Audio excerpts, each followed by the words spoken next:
Nilambur election അവസാനിച്ചതിന് ശേഷം അവിടുത്തെ polling നിലയും പഞ്ചായത്ത് തല കണക്കുകളുമെല്ലാം പരിശോധിച്ചപ്പോൾ ഒരു വീഡിയോ ചെയ്യാമെന്ന് കരുതിയതാണ്.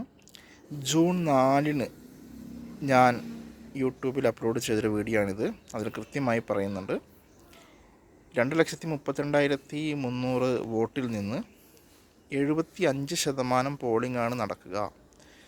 ആ 75% പോളിംഗ് എന്നാൽ 1,74,000-നും 75,000-നും ഇടയിലുള്ള വോട്ടുകളാണ് പോൾ ചെയ്യപ്പെടുക എന്ന് ജൂൺ 4 എൻ്റെ വീഡിയോയിൽ പ്രവചിച്ചിട്ടുണ്ടായിരുന്നു. നിങ്ങൾക്ക് വേണമെങ്കിൽ ആ വീഡിയോ കാണാം. അതിൻ്റെ ലിങ്ക് ഞാനിവിടെ അപ്ലോഡ് ചെയ്യുന്നുണ്ട്.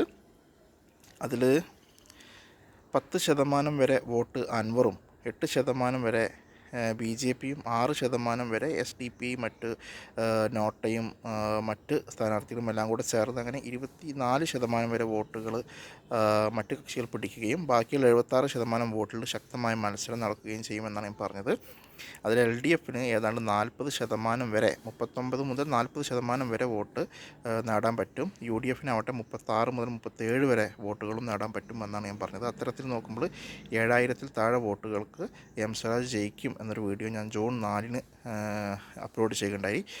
ഇലക്ഷന് ശേഷമുള്ള വിലയിരുത്തലും ഞാൻ അങ്ങനെ ഉറച്ചു നിന്നുകൊണ്ട് ഈ വീഡിയോ വീണ്ടും അപ്ലോഡ് ചെയ്യാണ്. അതിൽ 69,800 വോട്ട് സ്വരാജ് നേടും.